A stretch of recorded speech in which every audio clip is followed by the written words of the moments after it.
Mamá, todo tu dinero pasará a mi cuenta el próximo mes. Eso me dijo mi hijo, así, sin más, como si me estuviera recordando que era martes. Me quedé quieta, completamente quieta. Soy Patricia Morales, tengo 61 años y pasé 34 de ellos aprendiendo a leer lo que los números ocultan. Sé exactamente qué significa cuando alguien empieza a mover el dinero de otros sin permiso. Lo vi en cientos de casos. Lo documenté. Lo denuncié. Y esa noche, mientras mi hijo hablaba, algo en mí se activó como un interruptor que llevaba años apagado. En 24 días, él recibiría una visita que no esperaba. Una visita que lo dejaría sin palabras. Pero antes de contarte lo que pasó esa noche, necesitas saber quién soy yo y lo que yo le di a ese hombre que hoy se llama mi hijo. Eran las 7:14 de la noche del jueves 11 de enero cuando sonó mi teléfono. La cocina olía a canela y a pan de elote que yo había hecho esa tarde. La luz amarilla de la lámpara del comedor iluminaba la mesa donde había puesto mi taza de té. Todo estaba quieto. Todo olía a hogar. Pero cuando vi el nombre de Rodrigo en la pantalla, sentí algo frío recorriendo mis brazos. Una señal.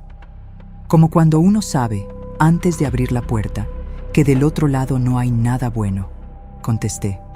Mamá, necesito que hablemos de algo importante. Su voz era diferente. No era la voz de mi hijo pidiendo consejo. Era la voz de alguien que ya había tomado una decisión y solo estaba cumpliendo el trámite de avisarme. Todo tu dinero pasará a mi cuenta el próximo mes. Es lo más conveniente para todos. Ya lo hablé con Valeria. Silencio. Afuera, un perro ladraba a lo lejos. Adentro, el té se enfriaba solo en la taza. Mis manos no temblaron. Mi voz no se quebró. En 34 años de carrera, aprendí que los momentos más peligrosos son exactamente los que parecen más tranquilos. Entiendo, le dije, y colgué. Pero antes de contarte lo que hice después de esa llamada, necesitas entender quién es Patricia Morales. No la Patricia que llora sola en la cocina. La otra. La que nadie vio venir. Nací en Guadalajara, la tercera de 5 hijos. Mi padre trabajaba en una fábrica de calzado y mi madre lavaba ropa ajena los fines de semana para que los 5 pudiéramos comer. Desde los 9 años aprendí que el dinero no se regala, que el sacrificio tiene nombre y apellido y que la dignidad no se negocia aunque el estómago esté vacío. Estudié contabilidad en la universidad pública, becada, comiendo con lo justo, tomando 2 camiones para llegar al salón de clases. Cuando me gradué, en diciembre de 1985, mi madre me abrazó llorando. Era la primera profesionista de la familia. Me casé con Ernesto a los 28 años. Fue un buen hombre durante mucho tiempo. Trabajador, callado, honrado. Tuvimos a Rodrigo en 1989. Un parto largo, complicado. El médico dijo que no habría más hijos. Lo abracé en esa cuna de hospital y le prometí en silencio todo lo que tenía, todo lo que era, todo lo que sería. Pero antes de que te cuente cómo llegué hasta esa llamada del 6 de marzo, quiero pedirte algo. Si estás escuchando esta historia desde algún lugar del mundo, déjame saber que llegué hasta allá. Escribe en los comentarios desde qué ciudad me estás escuchando. Y si aún no estás suscrito al canal, hazlo ahora, porque esta historia apenas comienza y lo que viene después me costó 61 años de vida entender. Rodrigo creció siendo un niño serio, inteligente. Sacaba buenas calificaciones sin que yo tuviera que perseguirlo. Le gustaba el fútbol y los libros de historia. Cuando cumplió 15 años, le regalé un reloj de plata que había sido de mi padre. Él lo perdió 3 semanas después, pero nunca me lo dijo. Lo supe años más tarde, por accidente. Esa fue la primera señal que no supe leer. Ernesto y yo nos separamos cuando Rodrigo tenía 17 años. Fue una separación silenciosa, sin peleas grandes, sin gritos. Solo el cansancio acumulado de 2 personas que dejaron de verse. Yo me quedé con la casa. Ernesto se fue a Monterrey. Siguió mandando dinero para Rodrigo hasta que él cumplió 21, y luego el contacto se fue apagando como una vela al final de la noche. Fui madre y padre. Fui la que revisaba las tareas y la que reparaba la lavadora. Fui la que trabajaba 8 horas y llegaba a casa a preparar la cena. Fui la que firmaba las boletas, la que iba a las juntas, la que ahorraba en enero para pagar la colegiatura de agosto. Cuando Rodrigo entró a la universidad, yo pedí un préstamo. Cuando Rodrigo quiso estudiar un semestre en el extranjero, yo vendí el coche. Cuando Rodrigo conoció a Valeria y quiso casarse, yo puse el salón de fiestas. Nunca le cobré nada. Nunca le presenté una cuenta. Porque así no funciona el amor de una madre. O al menos, eso es lo que yo creía. Pero aquella noche del 6 de marzo, parada en mi cocina con el teléfono todavía tibio en la mano, mirando el té que ya no humea, entendí algo que tardé demasiado en ver con claridad. Yo no había criado a un hombre agradecido. Había criado a alguien que había aprendido, sin que yo me diera cuenta, que yo siempre estaría ahí. Que no importaba cuánto pidiera, que no importaba cómo lo pidiera, que Patricia Morales siempre diría que sí. Esa noche, por primera vez en 35 años de ser madre, dije algo diferente. No en voz alta, no todavía, pero lo dije adentro, con una claridad que me sorprendió a mí misma. No. Y esa palabra, silenciosa, guardada entre el olor a canela y la luz amarilla de mi cocina, fue el principio de todo lo que vino después. En 23 días, Rodrigo entendería exactamente lo que esa palabra significaba. Pero todavía falta mucho por contar. Porque lo que pasó 2 horas después de esa llamada, cuando Rodrigo llegó a mi puerta sin avisar y con Valeria del brazo, fue algo para lo que yo no estaba del todo preparada. Eran las 9:21 de la noche cuando escuché el timbre. 2 veces, seguidas, sin esperar respuesta entre un toque y otro.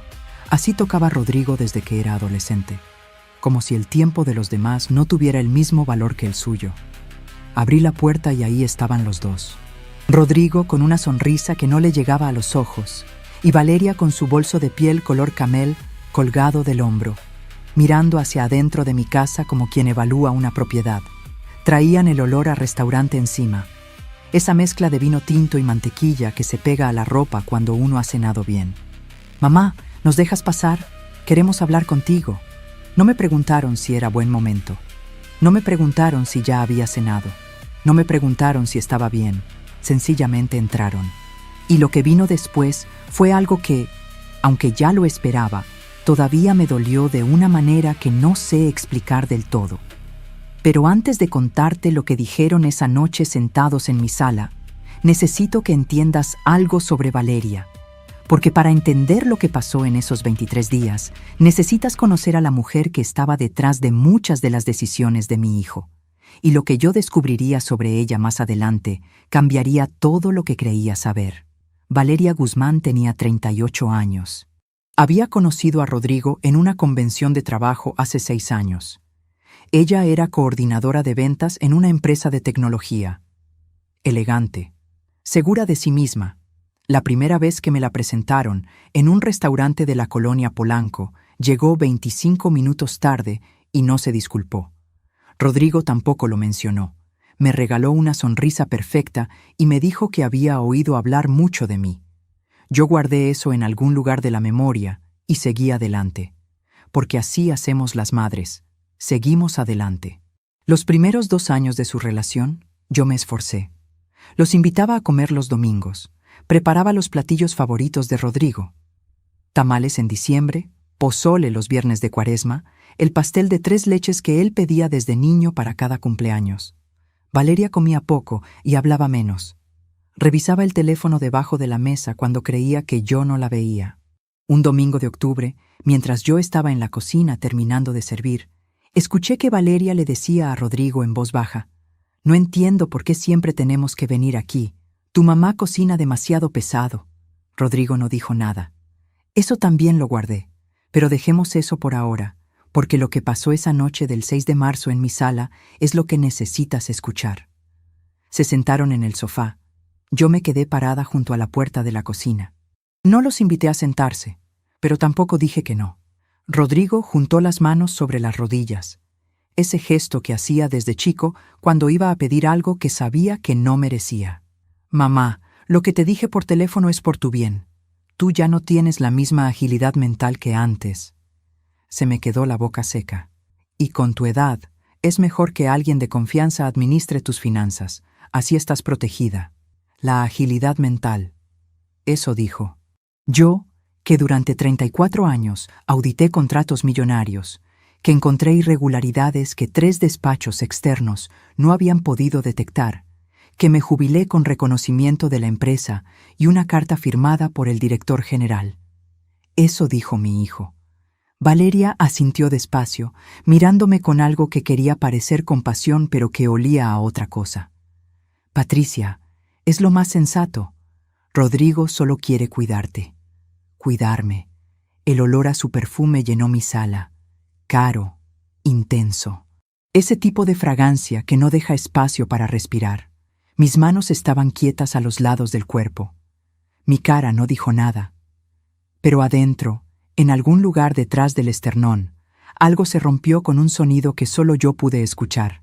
Le di 35 años de mi vida. Le di cada domingo cocinando para que no olvidara el sabor de su infancia. Le di mis ahorros de 20 años para que pudiera estudiar y casarse y vivir bien. Le di mi silencio cada vez que Valeria lo alejaba un poco más. Le di todo, y él me dio una sola frase. Ya no tienes la misma agilidad mental. No lloré. No alcé la voz. Lo miré a los ojos con una calma que, más tarde, cuando estuviera sola, me asustaría a mí misma. Voy a pensarlo, les dije. Y eso fue todo. Se fueron 20 minutos después, sin haber tomado ni el agua que no les ofrecí. Rodrigo me besó la mejilla en la puerta con esa frialdad que se disfraza de normalidad. Valeria me dijo, «Hasta pronto», sin voltear a verme. Cerré la puerta. Me fui directo al cuarto, abrí el cajón de mi escritorio y saqué una libreta verde que usaba para apuntes personales. Escribí la fecha, la hora y lo que Rodrigo me había dicho palabra por palabra. Los dos, por teléfono y en persona. Esa noche escribí en mi libreta verde lo que acababa de pasar, cada palabra, cada segundo, con la misma precisión con la que había documentado irregularidades durante 34 años. Ahora bien, para entender por qué Rodrigo llegó a ese punto, necesito contarte lo que pasó 3 años antes, porque esa noche del 6 de marzo no fue el principio. Fue el resultado de algo que yo había ido dejando pasar, error tras error, con la misma justificación que usan todas las madres que aman demasiado. Es mi hijo, va a cambiar. Todo comenzó en febrero de 2022, cuando Rodrigo me llamó para pedirme dinero por primera vez. No para una emergencia, para remodelar la cocina de su departamento. Me dijo que estaban algo cortos ese mes. Le presté 28,000 pesos. Me dijo que me los devolvería en cuanto cobrara. Nunca los devolvió. No porque no pudiera.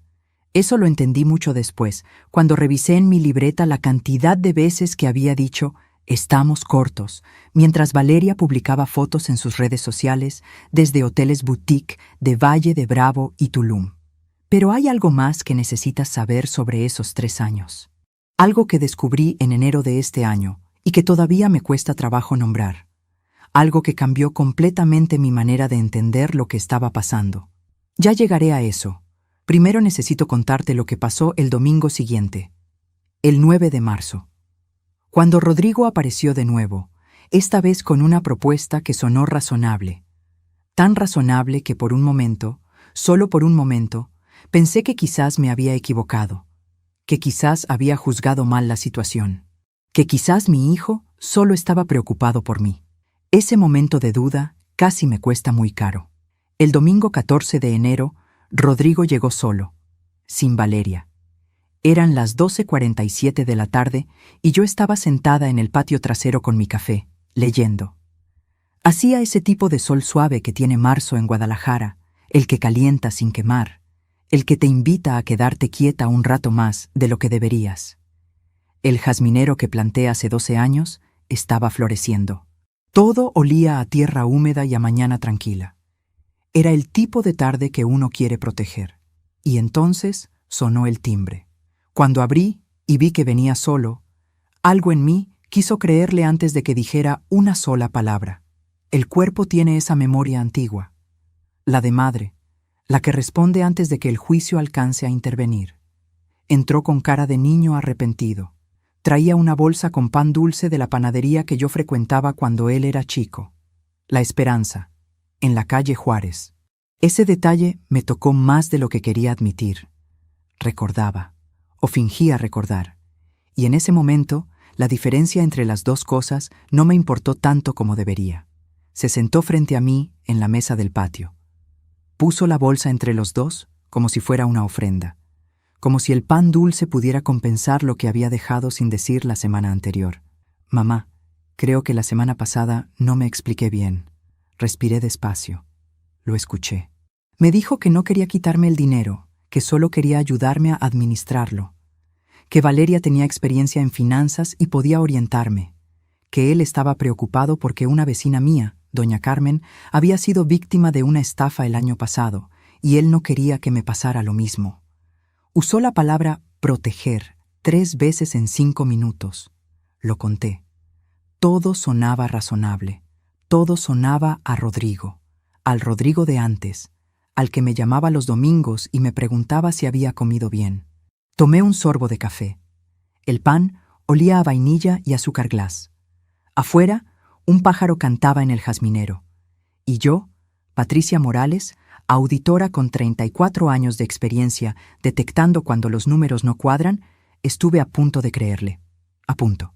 Porque justo cuando iba a decirle que lo pensaría, recordé algo.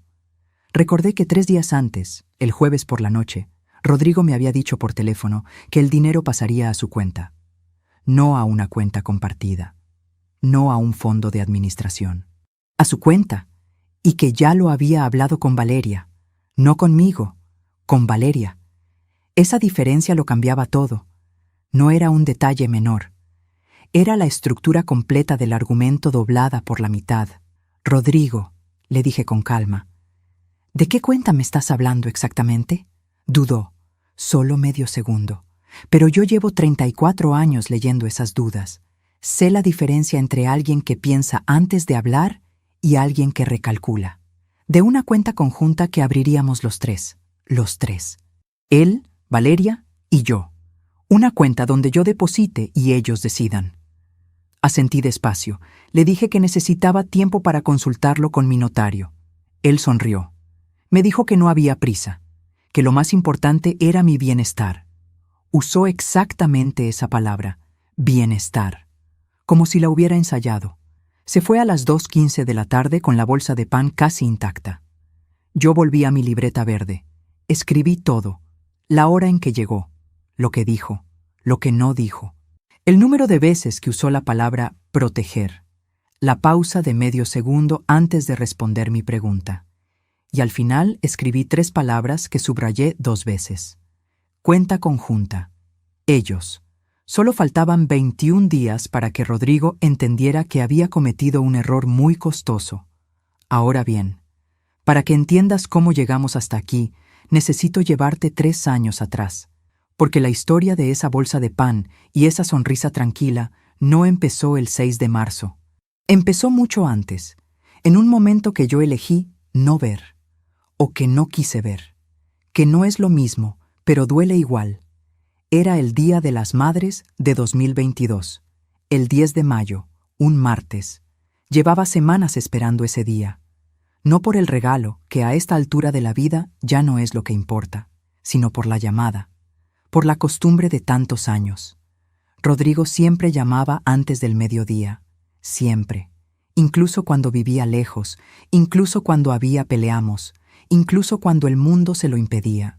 Esa llamada era un acuerdo silencioso entre los dos. Ese día esperé hasta las 3:40 de la tarde. Nada. Le marqué yo. Entró el buzón de voz. Le mandé un mensaje. Lo vi en leído a las 4:12 de la tarde. Me contestó a las 6:51 de la noche con un audio de 40 segundos donde me decía que había tenido un día muy ocupado, que me quería mucho y que el fin de semana me llevarían a comer. El fin de semana no llamaron. Yo guardé eso también, en la memoria, no en la libreta. Todavía no tenía la libreta. Todavía no había llegado a ese punto. ¿Sabes qué fue lo peor? Que yo le encontré justificación. Me dije que era el trabajo, que Valeria también tenía familia, que los jóvenes de hoy viven a otro ritmo. Me dije todo lo que uno se dice cuando no quiere mirar de frente lo que está viendo. Construí una historia alternativa con materiales que yo misma fabriqué, y me la creí. Pero hay algo que no te he contado todavía.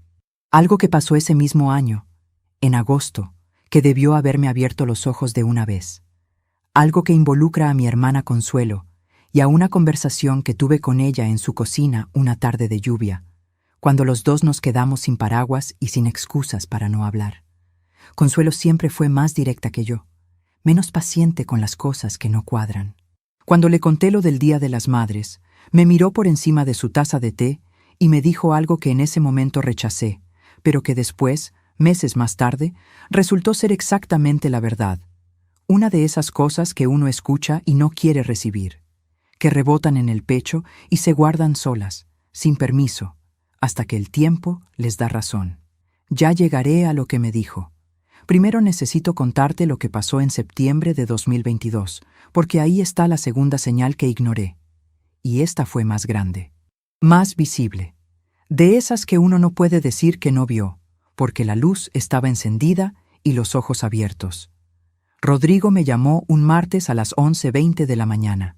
Me dijo que necesitaba 45,000 pesos con urgencia, que había un problema con la hipoteca del departamento, que si no pagaban ese viernes les bloqueaban la cuenta.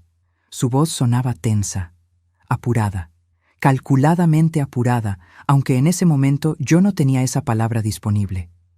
Yo sentí el apretón de siempre en el pecho, ese apretón que tienen las madres cuando su hijo está en problemas, el que anula todo lo demás. Le transferí el dinero esa misma tarde. 4 días después, Valeria publicó en sus redes una foto desde un hotel en Los Cabos. Sábanas blancas, vista al mar, una copa de vino en la orilla de la cama. El pie de foto decía, merecido descanso. Yo vi esa foto a las 9:03 de la noche del sábado. Me quedé mirando la pantalla un momento muy largo. El tiempo suficiente para que la imagen se grabara bien, para que no hubiera lugar a dudas sobre lo que estaba viendo.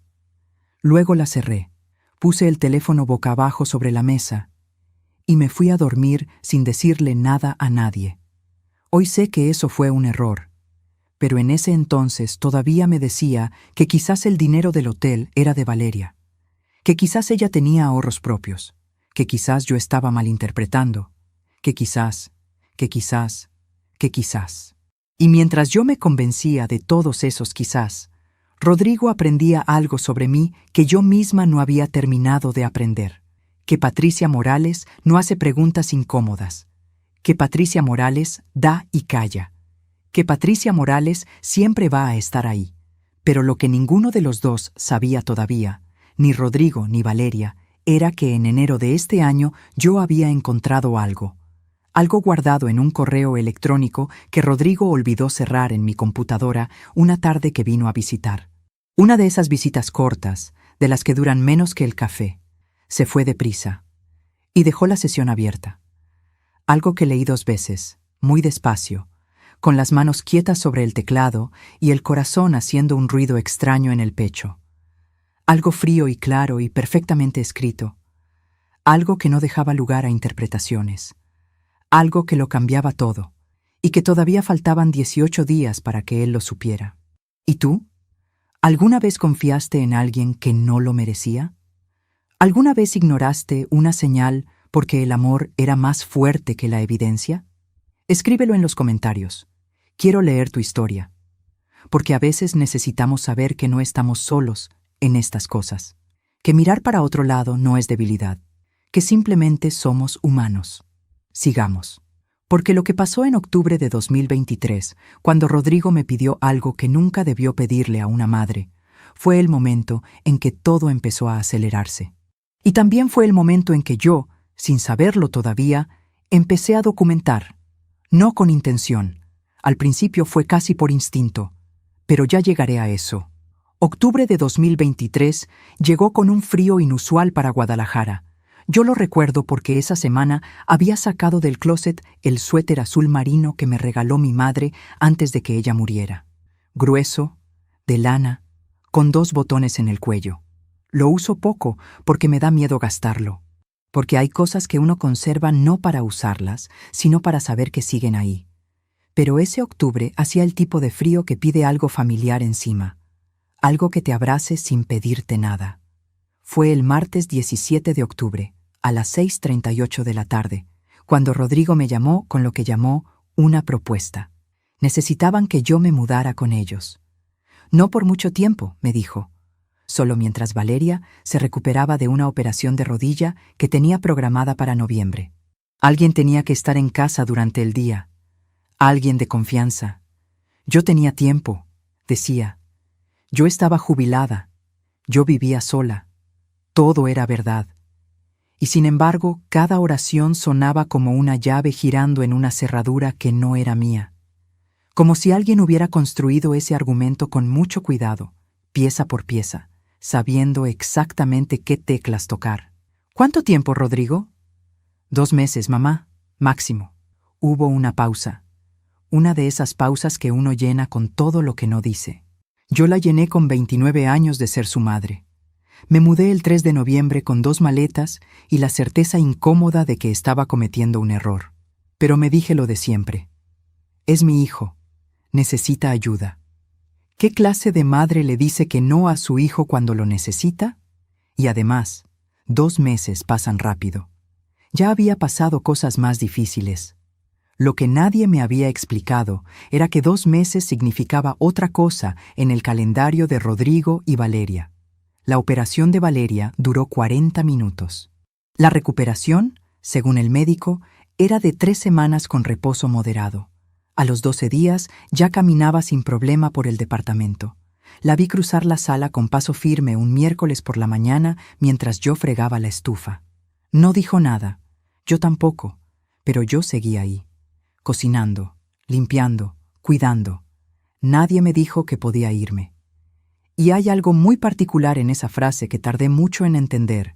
Que nadie te diga que puedes irte no es lo mismo que pedirte que te quedes. Es más efectivo, porque te deja a ti cargando con la decisión de marcharte, con la culpa de abandonar, con el peso de ser quien rompe algo. En diciembre, cuando ya llevaba 5 semanas viviendo con ellos, Rodrigo me dijo que sería mejor que me quedara hasta después de las fiestas, que moverme en esas fechas era complicado, que los taxis estaban caros, que mi casa iba a estar muy sola. Mi casa, la misma casa donde él creció. La misma casa que yo había pagado sola durante 24 años, en la que pinté cada cuarto 2 veces y en la que planté el jazminero que hoy ya tiene 12 años.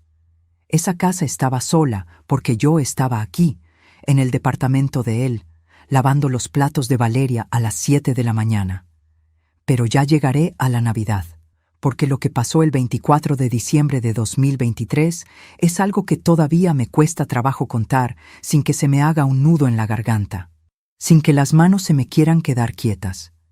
Primero necesito que sepas lo que pasaba en el día a día, porque el maltrato grande siempre viene precedido de muchos maltratos pequeños que uno va normalizando sin darse cuenta, como el agua que desgasta la piedra, no con un golpe, sino con la constancia. Valeria tenía una manera de hablarme que nunca era abiertamente grosera. Era más sutil que eso, más trabajada. Me corregía la forma de doblar la ropa. Me decía que el arroz me quedaba un poco pasado, con una sonrisa que no era sonrisa. Cuando yo hablaba en la mesa, ella revisaba el teléfono. Cuando yo contaba algo de mi trabajo anterior, algo que había vivido y que tenía valor, ella cambiaba el tema antes de que terminara la oración, como si mis palabras ocuparan un espacio que ella necesitaba para otra cosa. Un día de noviembre, escuché que le decía a Rodrigo en el cuarto, creyendo que yo no podía oírlos desde la cocina. ¿Hasta cuándo va a estar aquí tu mamá? Ya me tiene harta. Rodrigo respondió algo en voz muy baja que yo no alcancé a escuchar. Pero lo que sí escuché fue su tono. Tranquilo, sin defenderme. Con esa serenidad que tienen las personas cuando una conversación no les incomoda porque ya están de acuerdo con lo que se está diciendo.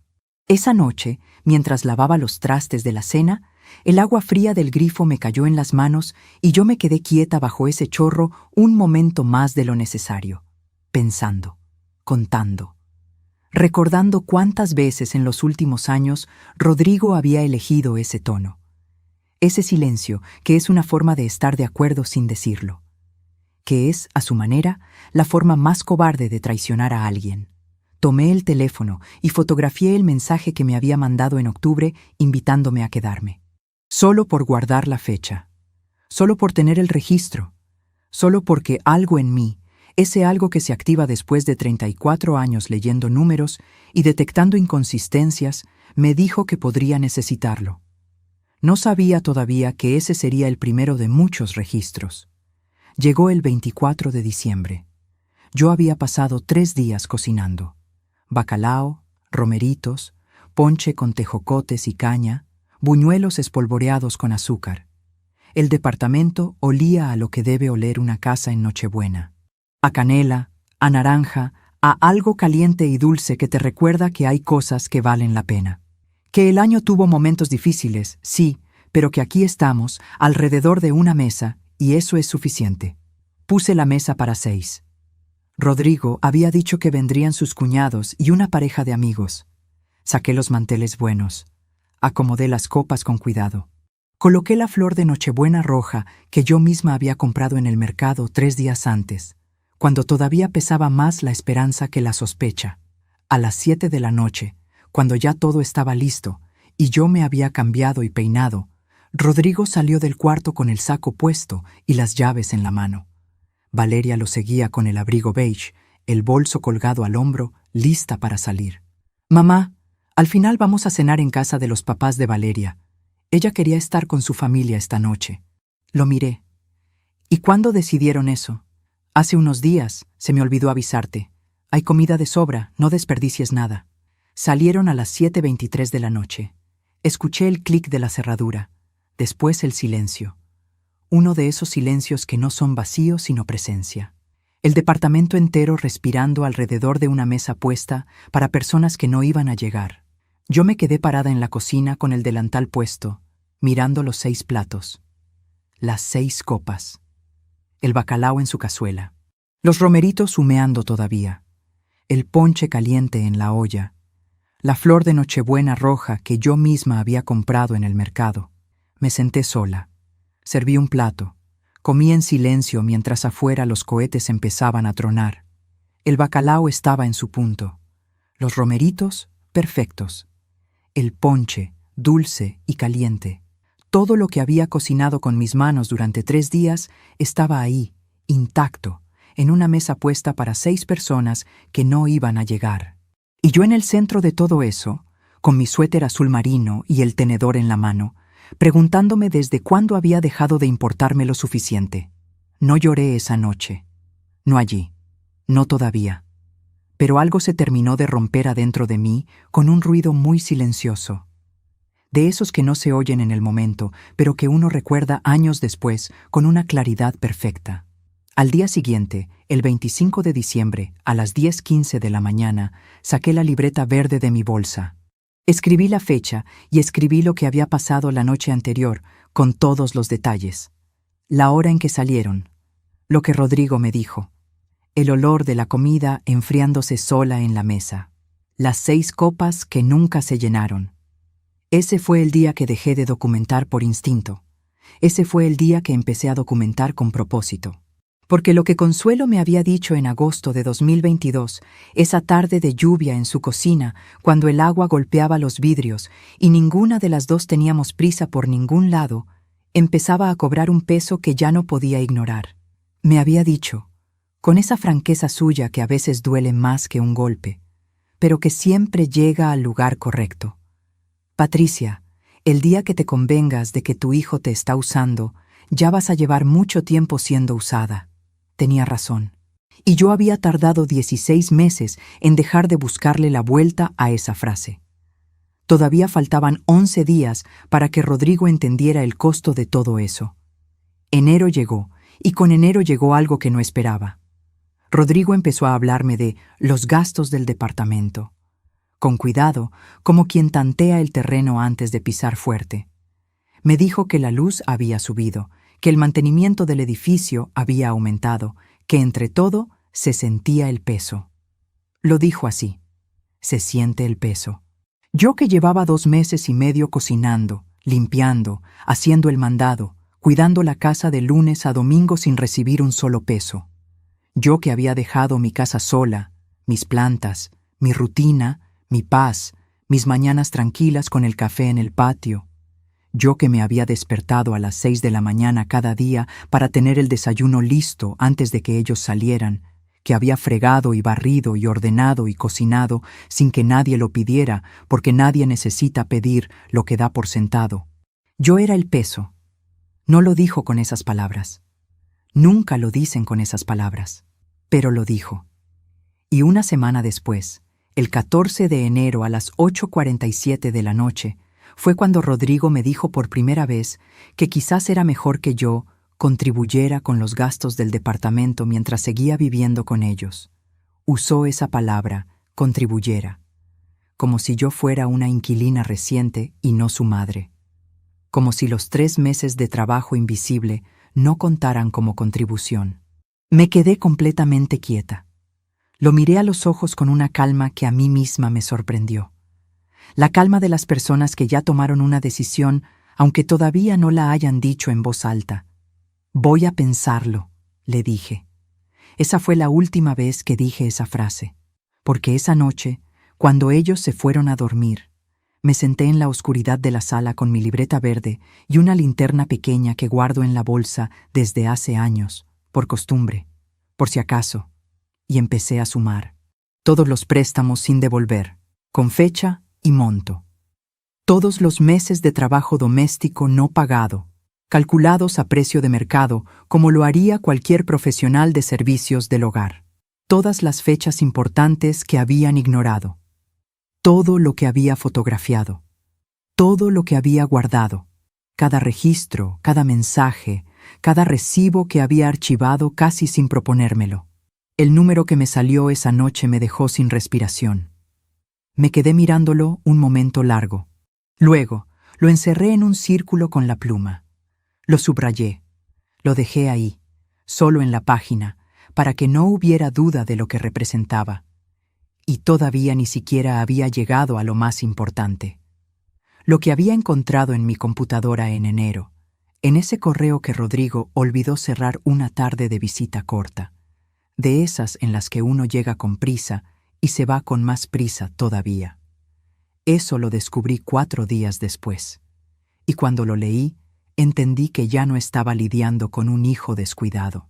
Estaba lidiando con algo que había sido planeado, con fechas, con nombres, con montos, con mi nombre escrito en un lugar donde yo nunca lo había puesto. El 18 de enero, un sábado, Rodrigo y Valeria salieron a hacer compras poco después del mediodía. Antes de irse, Rodrigo había usado mi computadora para revisar algo. Me dijo que la suya estaba actualizándose y que era urgente. Le dije que sí, como siempre. Se sentó 10 minutos en el escritorio de la habitación que me habían asignado. Tecleó algo y cuando lo llamaron para salir, se levantó rápido y se fue sin cerrar la sesión. Yo entré al cuarto 20 minutos después a buscar un libro. La pantalla seguía encendida. No era mi intención leer nada. Lo juro. Me acerqué solo para cerrar la computadora. Pero antes de bajar la tapa, vi el encabezado del correo que estaba abierto. 4 palabras, 12 letras. El tipo de cosa que uno lee y no puede desleer. El asunto decía, Plan Patricia, actualización. Me quedé inmóvil. El remitente era Valeria. Había sido enviado 4 meses antes, en septiembre de 2023. Un mes antes de que Rodrigo me llamara con la propuesta de mudarme con ellos. Un mes antes de la llamada a las 6:38 de la tarde, de la voz calculada, de las 2 maletas y la certeza incómoda. Lo leí una vez, lo leí 2 veces. Luego tomé mi teléfono y lo fotografié completo, pantalla por pantalla, sin mover un solo músculo de la cara.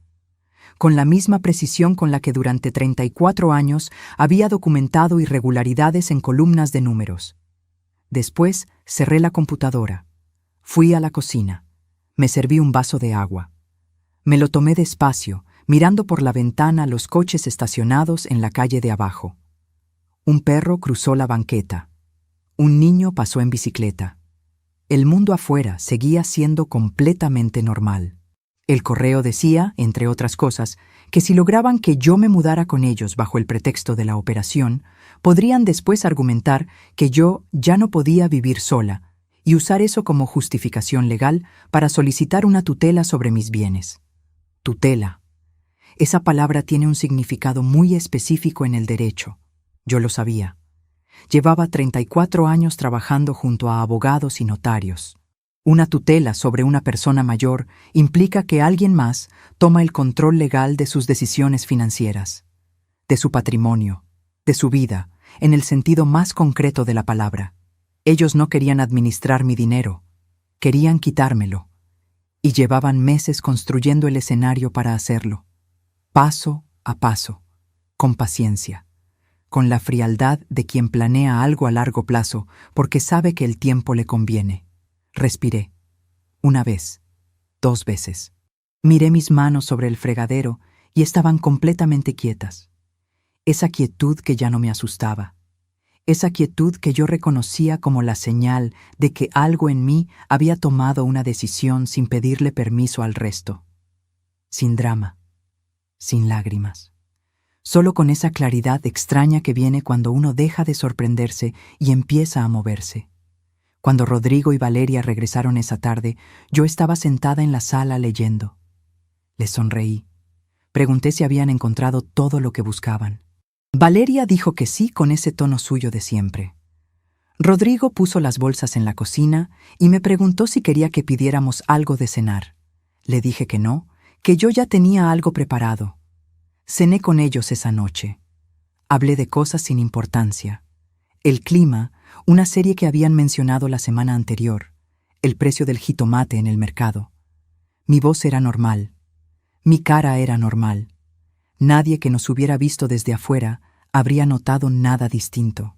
Por dentro, cada segundo de esa cena era un dato más que estaba registrando. Al día siguiente, el 19 de enero, a las 8:15 de la mañana, mientras Rodrigo y Valeria dormían todavía, tomé mi teléfono y marqué el número de Consuelo. Contestó al segundo timbrazo. «Susi», le dije en voz muy baja desde el baño con la llave del agua abierta para cubrir el sonido. «Necesito que me des el teléfono del esposo de tu amiga Rebeca, el que es abogado». Silencio breve. El tipo de silencio de Consuelo que no es vacío, sino escucha. «¿Qué pasó, Patricia?» «Ya te cuento. ¿Tienes el número?» Lo tenía. Esa misma mañana le mandé un mensaje al licenciado Fuentes.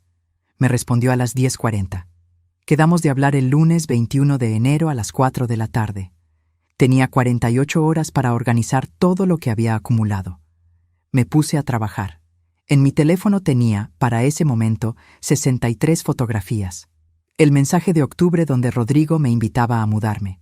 Los estados de cuenta de los préstamos que nunca me devolvió, que yo había fotografiado de mis propios registros. La conversación de enero, donde me pedía que contribuyera con los gastos. El correo de Valeria. Y algo más que había guardado casi sin pensarlo una tarde de diciembre, cuando encontré en el cesto de basura del estudio un papel con números manuscritos que no entendí en ese momento, pero que guardé por instinto. Porque cuando uno lleva 34 años en esto, el instinto no es un capricho. Es experiencia acumulada. Ese papel. Tardé 3 días en entender qué significaban esos números. Eran los datos de 2 de mis cuentas bancarias. Alguien los había anotado a mano, con la letra de Valeria. Cuando el licenciado Fuentes vio ese papel el lunes 21 de enero, dejó de escribir en su libreta y me miró por encima de los lentes. Hubo un silencio de 4 o 5 segundos que en esa oficina pequeña se sintió mucho más largo. «Señora Patricia», me dijo despacio, «usted no tiene un problema familiar. Usted tiene un intento de fraude patrimonial». Esas palabras sonaron en el cuarto pequeño de su oficina, con un eco que yo sentí en los huesos. Fraude patrimonial. Mis manos seguían quietas sobre mis rodillas. Mi voz seguía siendo la misma de siempre. Pero adentro algo terminó de acomodarse en su lugar con la precisión de una cerradura que finalmente encuentra su llave. Con el alivio extraño, casi doloroso, de quien llevaba meses sintiéndose loca y de pronto recibe una confirmación de que no, de que los números sí cuadraban, de que lo que había visto era real.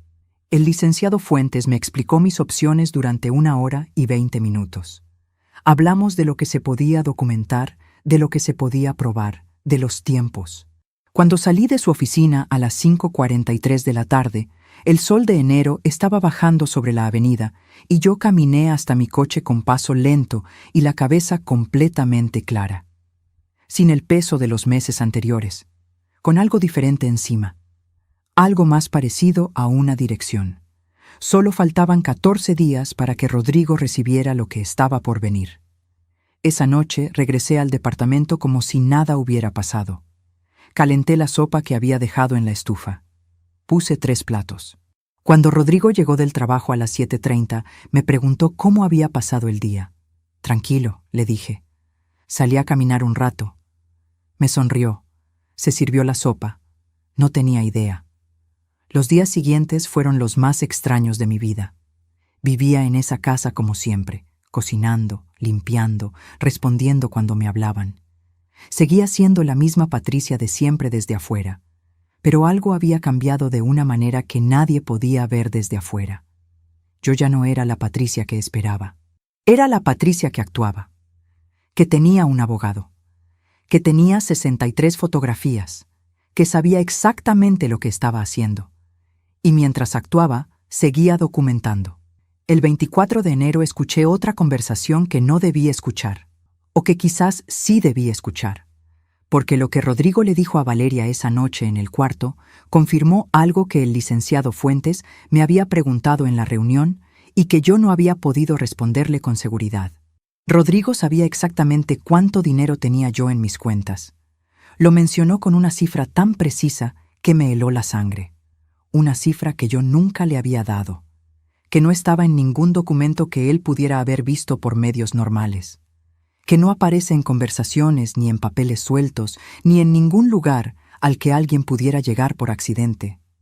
Solo estaba en mis estados de cuenta bancarios, los mismos estados de cuenta que yo guardaba en el cajón del escritorio de la habitación donde me habían instalado, el cajón que yo nunca había cerrado con llave porque en mi propia casa nunca había necesitado hacerlo, porque uno no le pone llave a las cosas en su propio hogar, porque uno no aprende a desconfiar dentro de las paredes donde se supone que está seguro.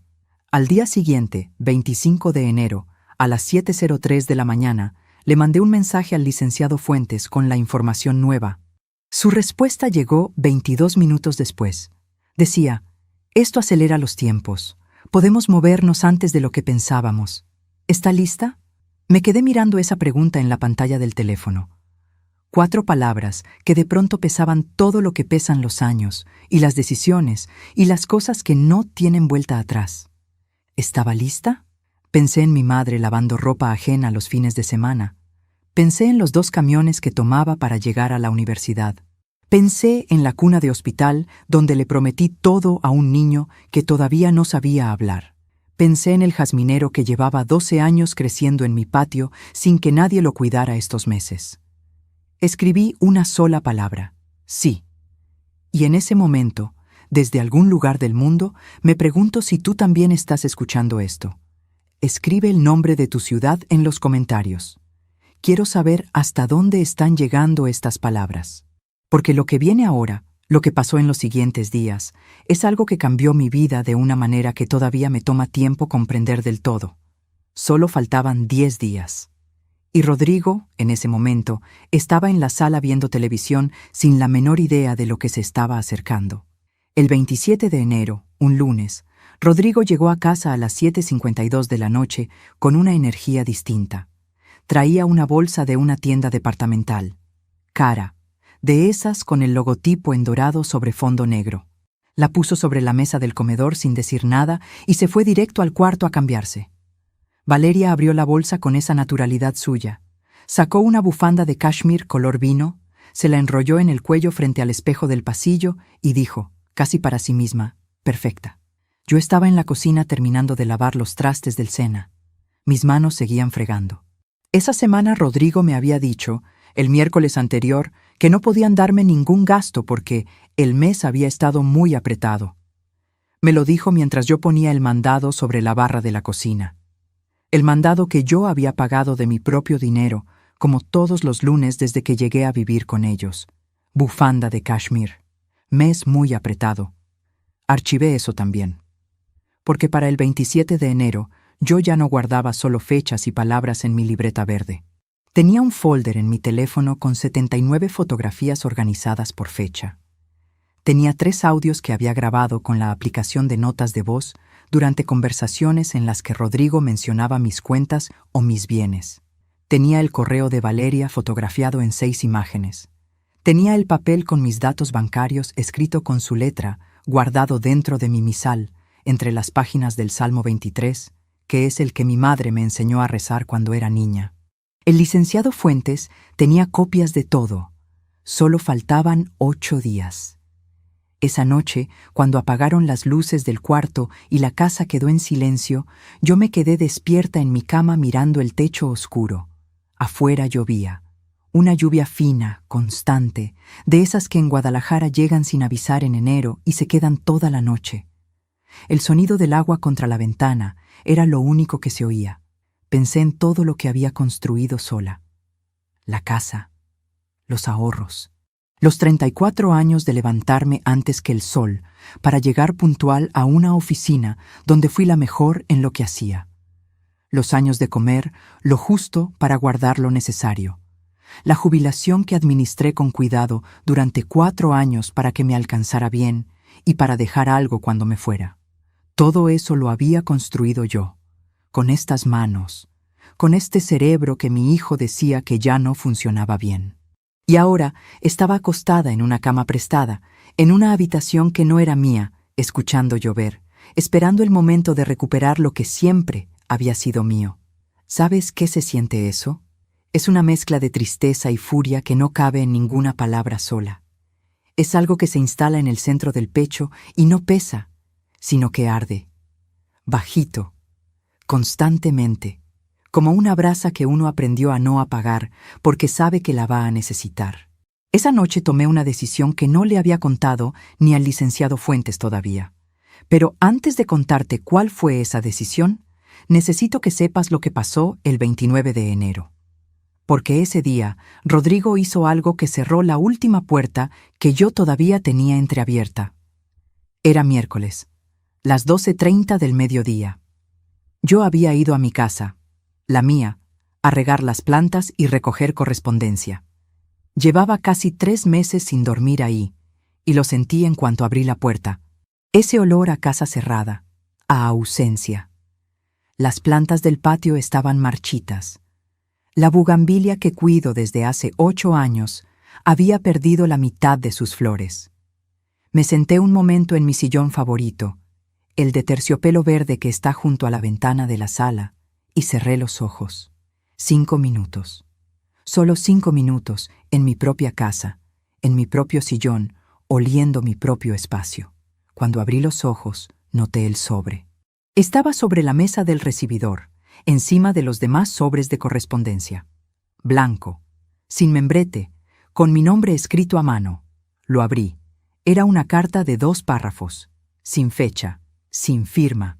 Decía que la casa representaba un activo subutilizado y que lo más conveniente, dado mi estado de dependencia actual, era ponerla en venta para consolidar el patrimonio familiar en un solo instrumento financiero administrado por personas capaces. Estado de dependencia actual. Personas capaces. Me quedé sentada en mi sillón verde con esa carta en las manos durante un tiempo que no supe medir.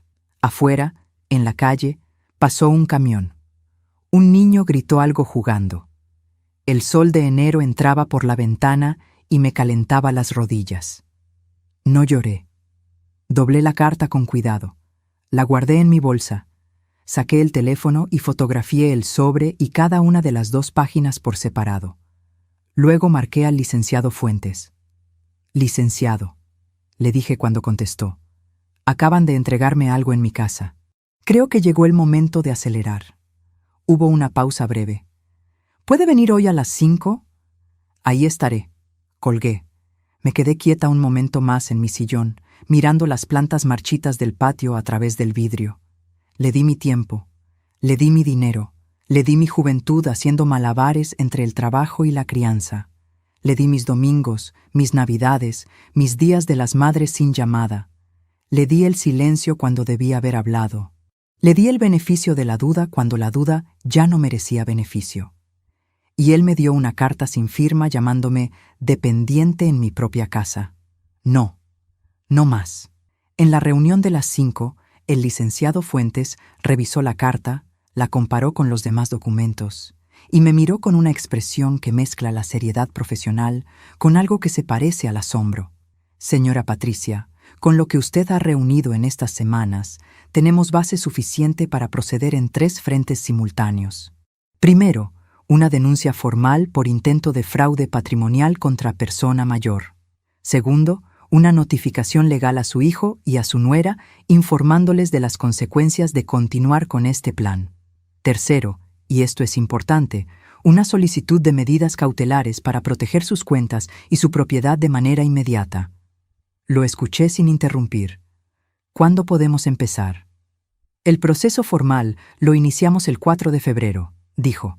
Pero hay algo que usted puede hacer antes que tendrá un efecto inmediato. Me explicó. Asentí.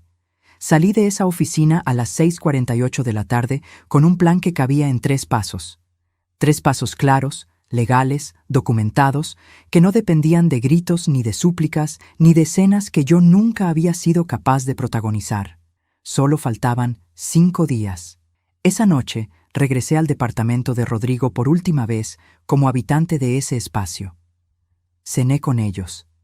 Respondí lo que me preguntaron. Lavé los platos como siempre, y cuando me fui a mi cuarto, saqué la libreta verde por última vez. Escribí la fecha, escribí una sola línea. Todo está listo. Cerré la libreta, la puse en el fondo de mi maleta, debajo de la ropa, y esa noche dormí de una manera que no había dormido en meses. Profundo, sin interrupciones, sin ese ardor constante en el pecho. Afuera seguía lloviendo. Adentro, por primera vez en mucho tiempo, había algo que se parecía mucho a la paz.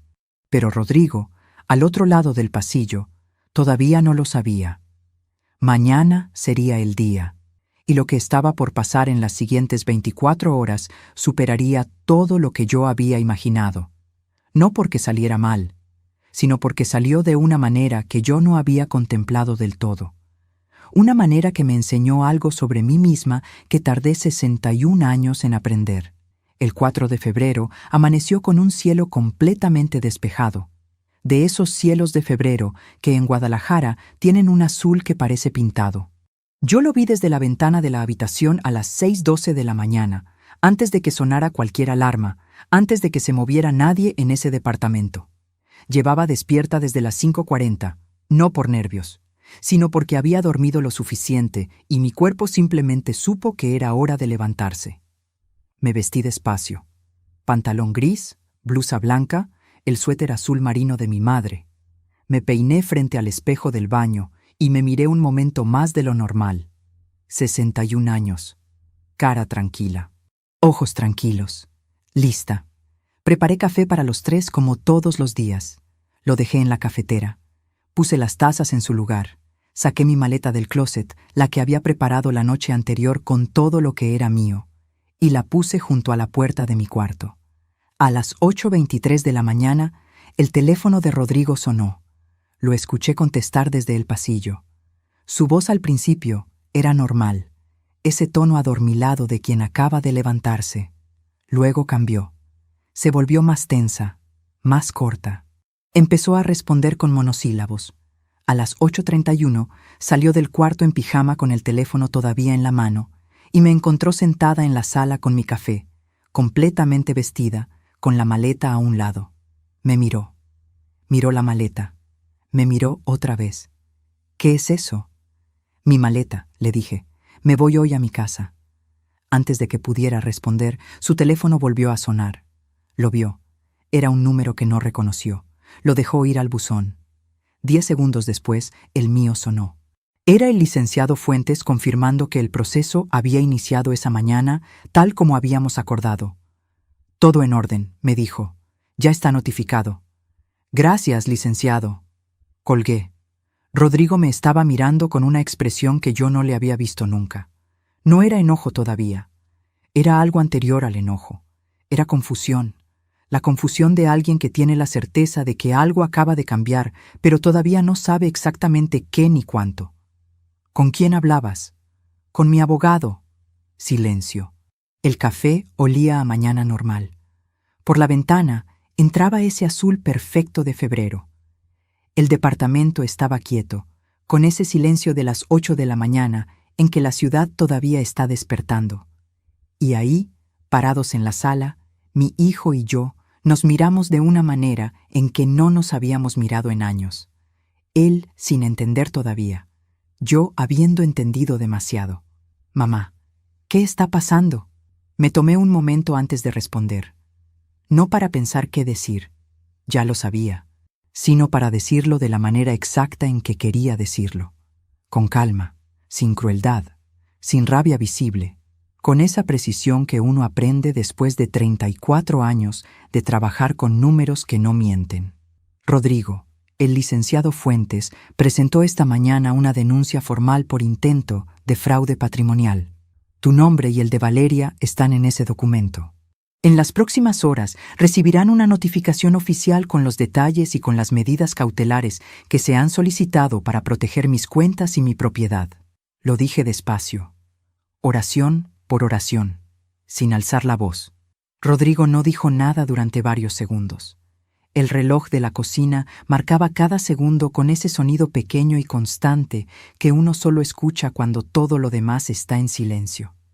¿De qué estás hablando? ¿Qué denuncia? La que corresponde a lo que estaban planeando desde septiembre de 2023. Vi el momento exacto en que procesó esa fecha. Vi cómo algo cruzó por su cara. Algo rápido, como una sombra. No sé de qué hablas. Sí sabes. Valeria apareció en el pasillo en ese momento, con el cabello suelto y una bata de seda color crema. Se detuvo al vernos. Leyó la sala en medio segundo con esos ojos suyos que siempre estaban evaluando. ¿Qué pasa? Rodrigo no le respondió. Me seguía mirando a mí. Mamá, esto es un malentendido. Yo nunca tuve intención de hacerte daño. Solo quería ayudarte. Lo miré. 35 años mirándole la cara. Sé cuándo mi hijo cree lo que dice y cuándo está eligiendo las palabras porque suenan bien. Esto era lo segundo. Rodrigo, le dije con la misma calma de siempre. Tengo 79 fotografías, 3 audios, un correo electrónico enviado por Valeria en septiembre de 2023, con el asunto Plan Patricia, y un papel con mis datos bancarios escrito con la letra de tu esposa que encontré en el cesto de basura del estudio. El color se le fue de la cara. Completo, en 2 segundos. Valeria, detrás de él, se quedó absolutamente inmóvil. El olor del café llenaba la cocina. Afuera, en la calle, un automóvil pasó con la radio puesta. La vida seguía moviéndose normal allá afuera, mientras aquí adentro algo se desmoronaba con una lentitud que yo podía ver en tiempo real en la cara de mi hijo. Ese correo no es lo que parece. El licenciado Fuentes tiene una opinión diferente. Valeria dio un paso hacia adelante. Su voz, cuando habló, tenía ese filo controlado de siempre, pero algo debajo temblaba. Patricia, creo que estás malinterpretando una conversación privada. Nosotros solo... Valeria, la interrumpí sin alzar la voz. Mi abogado ya tiene todo. No es necesario que me expliques nada a mí. Silencio. Los 3 en esa sala. El café enfriándose. El azul perfecto de febrero afuera de la ventana. Y entonces Rodrigo hizo algo que no esperaba. Se sentó. Se sentó en el sofá como si las piernas no le respondieran y se quedó mirando el piso con las manos colgando entre las rodillas. Como un niño, como el niño que alguna vez fue. Y por un instante, solo por un instante, sentí algo en el pecho que reconocí como dolor. No arrepentimiento de lo que estaba haciendo. Dolor. Porque esa imagen, la de mi hijo sentado con los hombros caídos mirando el piso, era la imagen de algo que se había roto mucho antes de ese día. Algo que quizás nunca estuvo del todo entero. Y eso duele de una manera que no tiene remedio, sin importar quién tenga la razón. ¿Cuánto tiempo llevas preparando esto?, me preguntó sin levantar la vista. Desde que encontré el correo el 18 de enero. ¿Y todo este tiempo viviste aquí sabiendo? Sí. Levantó los ojos. ¿Cómo pudiste? Respiré despacio antes de responder. De la misma manera que tú pudiste sentarte a cenar conmigo durante 3 meses mientras planeabas quitarme lo que tardé una vida en construir. No lo dije con crueldad, lo dije como lo que era. Un hecho, limpio y exacto como una columna de números que cuadra. Valeria intentó hablar otra vez. Algo sobre malentendidos, sobre conversaciones fuera de contexto, sobre la posibilidad de resolver esto en familia sin necesidad de abogados. La miré un momento. Ya no es una conversación familiar, Valeria. Es un proceso legal. Cualquier cosa que quieran decir, díganla a través de su abogado. Me levanté. Tomé mi taza de café y me la terminé de pie, mirando por la ventana ese cielo azul de febrero. Luego la lavé, la sequé y la dejé en su lugar en el escurridor. Tomé mi maleta. «Mamá». La voz de Rodrigo sonó diferente, más pequeña. «¿Esto no tiene solución?». Me detuve en el pasillo. Pensé en la Nochebuena sola frente a 6 platos. Pensé en el Día de las Madres sin llamada. Pensé en los 45,000 pesos transferidos la misma semana que Valeria publicó la foto desde Los Cabos. Pensé en la carta sin firma que me llamaba dependiente en mi propia casa. Pensé en todo eso. Y luego pensé en algo más. Algo que todavía no le había contado a nadie. Algo que el licenciado Fuentes tampoco sabía. Una decisión que había tomado sola, 3 noches antes, en el silencio de esa habitación prestada. Una decisión que cambiaría el resultado de todo esto de una manera que Rodrigo no podía imaginar todavía. Pero antes de contarte cuál fue esa decisión, necesito preguntarte algo. Tú que me has escuchado hasta aquí, tú que sabes todo lo que yo viví en esos meses, tú que conoces cada fotografía, cada fecha, cada silencio que guardé cuando debí haber hablado. ¿Qué habrías hecho tú en ese momento? ¿Habrías seguido adelante con todo? ¿O habrías encontrado otra salida? Escríbelo en los comentarios. De verdad quiero saberlo, porque yo tomé una decisión esa mañana que todavía hoy me pregunto si fue la correcta. Y lo que pasó después me demostró que a veces la respuesta más difícil es también la más honesta. Me volteé a ver a Rodrigo. «Eso depende de ti», le dije. Y salí. El aire de febrero me golpeó en la cara cuando salí del edificio. Frío, limpio, con ese olor a mañana temprana que tienen las calles antes de que la ciudad termine de despertar. Caminé hasta mi coche con la maleta en la mano y la espalda derecha. No apresuré el paso, no miré hacia atrás. Subí, cerré la puerta. Y ahí, sola por primera vez en muchas horas, en el interior quieto de mi coche con las manos sobre el volante, me permití cerrar los ojos 30 segundos. Solo 30 segundos. No lloré. No todavía. Solo respiré. 1 vez, 2, 3. Sintiendo el frío del volante en las palmas, el olor a cuero del asiento, el silencio completo de ese momento que era solo mío. Luego abrí los ojos, arranqué el motor y manejé hacia mi casa. Cuando abrí la puerta de mi casa, ese 4 de febrero, a las 9:15 de la mañana, lo primero que hice fue abrir todas las ventanas. Dejé que entrara el aire, que entrara la luz. Fui al patio y miré la bugambilia que había perdido flores durante mi ausencia. Estaba maltratada pero viva, con esa terquedad silenciosa que tienen las plantas que sobreviven solas. La entendí de una manera nueva. Calenté agua, me hice otro café, me senté en mi sillón verde junto a la ventana, y por primera vez en 3 meses, el silencio de mi propia casa no pesaba, descansaba, pero la mañana no había terminado. A las 11:40, el licenciado Fuentes me llamó para confirmar que la notificación formal había sido entregada en el domicilio de Rodrigo, que las medidas cautelares sobre mis cuentas estaban activas desde las 9 de la mañana, que nadie, bajo ninguna circunstancia, podía mover un solo peso de lo mío sin mi autorización expresa y sin pasar por un proceso legal que los dejaría completamente expuestos. ¿Cómo respondieron cuando recibieron la notificación?, Le pregunté. El receptor, que fue su nuera, firmó el acuse sin decir nada.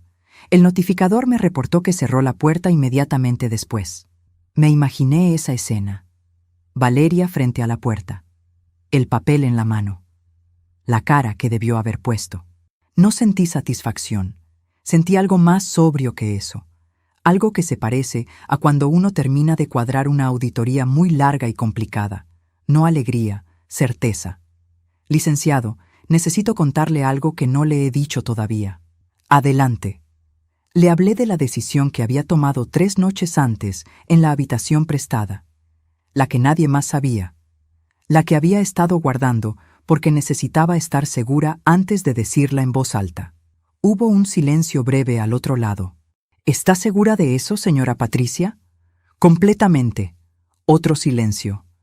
Es usted una mujer extraordinaria, dijo finalmente. No, soy una madre, que aprendió tarde, pero aprendió. Colgué. Los días siguientes fueron extraños de una manera que no esperaba. Yo pensaba que una vez en mi casa, una vez con el proceso iniciado, sentiría algo grande. Alivio, quizás. O la euforia silenciosa de quien finalmente dice basta. Pero lo que sentí fue más parecido al cansancio honesto de alguien que acaba de terminar un trabajo muy largo. Y debajo del cansancio, algo que tardé 2 días en identificar. Tristeza. No por lo que había hecho, sino por lo que había tenido que hacer. Por los años que habían hecho necesario que llegáramos hasta aquí. Por el hijo que yo había imaginado y el hombre en que se había convertido. Esa tristeza no tiene culpable claro, o tiene demasiados. Y cargarla sola en mi sillón verde esos primeros días fue la parte más difícil de todo. El 7 de febrero, un viernes, Rodrigo me llamó. Lo dejé sonar. El 8 de febrero me mandó un mensaje. Decía, «Mamá, necesito hablar contigo. Por favor». No respondí. El 10 de febrero me mandó otro. Este decía algo diferente. Algo que me hizo leerlo 3 veces. «Mamá, Valeria se fue. Necesito que sepas eso. Y necesito que sepas que lo que hicimos estuvo mal. No tengo cómo justificarlo». Me quedé mirando ese mensaje un tiempo largo. Sin Valeria. Pensé en cuántas decisiones de los últimos años habían tenido la voz de ella detrás.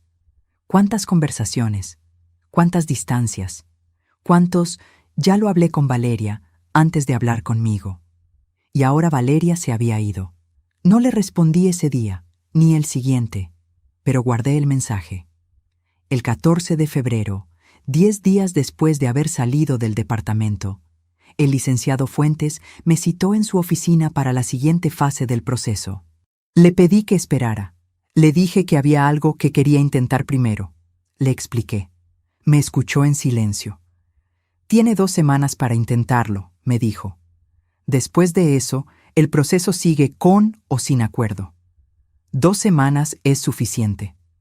Esa tarde le dije a Rodrigo que podíamos vernos, que viniera a mi casa, solo él, sin abogados, sin Valeria, sin intermediarios, solo los dos, como debió haber sido siempre. Llegó el 15 de febrero a las 4 de la tarde. Tocó el timbre una sola vez. Esperó.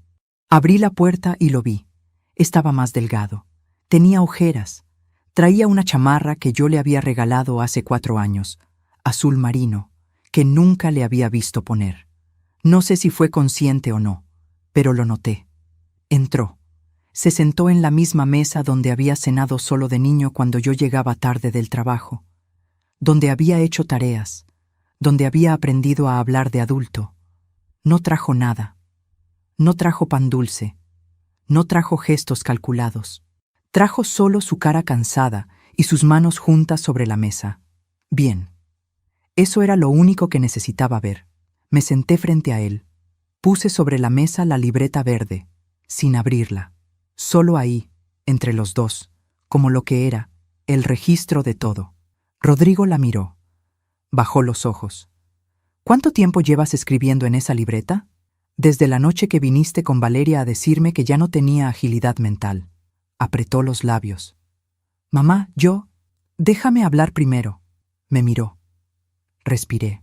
Le dije todo lo que no había dicho en años. No con gritos, no con lágrimas, con esa precisión que uno aprende cuando lleva una vida entera poniendo las cosas en su lugar exacto. Le dije lo que sentí la Nochebuena sola frente a 12 platos. Le dije lo que pensé el Día de las Madres, esperando una llamada que nunca llegó. Le dije lo que viví cada mañana levantándome a las 6 de la mañana en una casa que no era mía para servir a 2 personas que me trataban como parte del inventario. Le dije lo del correo de Valeria. Le dije lo del papel con mis datos bancarios. Le dije lo de la carta sin firma.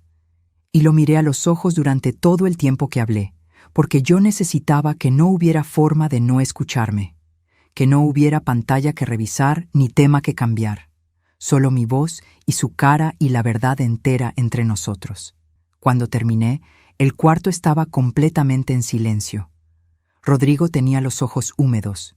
No lloró todavía. Apretaba los labios con esa fuerza de quien está sosteniendo algo desde adentro. Habló despacio. Me dijo que Valeria había llegado a su vida en un momento en que él se sentía pequeño, que ella era segura, exitosa, decidida, que él había empezado a ver el mundo con los ojos de ella sin darse cuenta, que el plan del correo había sido idea de Valeria y que él lo había permitido porque había llegado a un punto en que ya no distinguía entre lo que él pensaba y lo que ella le hacía pensar. Eso no es una justificación, me dijo. Lo sé, solo quiero que entiendas cómo llegué hasta allá. Lo escuché. No lo interrumpí. Cuando terminó, hubo un silencio que ninguno de los dos apuró. Afuera, en el patio, el jazminero movía sus ramas con el viento. El sol de las 5 de la tarde entraba horizontal por la ventana y partía la mesa en 2 mitades de luz y sombra. ¿Qué quieres que pase ahora, mamá? Abrí la libreta verde. Saqué el papel que había preparado la noche anterior. Lo puse sobre la mesa y lo empujé hacia él. Lo leyó. Levantó la vista. ¿Esto es lo que quieres? Sí. Era un acuerdo escrito a mano, sin lenguaje legal, sin términos complicados. 3 puntos. Primero, la devolución documentada y en plazos acordados de todo el dinero que nunca me había regresado desde 2022. Segundo, su firma ante notario reconociendo que mis bienes son míos y que ninguna decisión sobre ellos puede tomarse sin mi consentimiento expreso. Tercero, y esto era lo que el licenciado Fuentes no esperaba, lo que nadie esperaba, lo que yo misma tardé 3 noches en decidir. El tercero decía que si él cumplía los 2 primeros puntos en los plazos acordados, yo retiraría la denuncia. No por él, no porque mereciera que le facilitara las cosas, sino porque yo no quería pasar lo que me queda de vida siendo la madre que destruyó a su hijo. Porque la justicia que yo buscaba no era verlo hundido, era verlo consciente. Había una diferencia enorme entre las 2 cosas, y yo necesitaba que él la entendiera. Rodrigo leyó el papel 2 veces, lo dobló con cuidado, se lo puso en el bolsillo de la chamarra azul marino. Dame 48 horas para hablar con un abogado y revisar esto bien. Tienes hasta el 17. Se levantó. Se quedó parado junto a la silla un momento, como si hubiera algo más que decir y no encontrara cómo. Mamá, lo miré. Lo que hice no tiene nombre. No, le dije. Tiene nombre. Se llama traición. Y los 2 sabemos cómo se llama. Lo importante ahora es lo que decides hacer con eso. Asintió despacio. Caminó hacia la puerta. La abrí. El aire de febrero entró frío y limpio. Antes de salir se detuvo en el umbral y me miró de una manera en que no me había mirado desde que era muy chico, sin cálculo, sin agenda, solo él y yo y todos los años que había entre nosotros. ¿Crees que algún día puedas perdonarme? Me tomé mi tiempo. No lo sé todavía, Rodrigo, pero estoy dispuesta a averiguarlo. Salió. Cerré la puerta. Me apoyé en ella un momento con la espalda, en el recibidor silencioso de mi casa, y cerré los ojos. El jazminero olía desde el patio. La luz de la tarde pintaba el pasillo de naranja suave.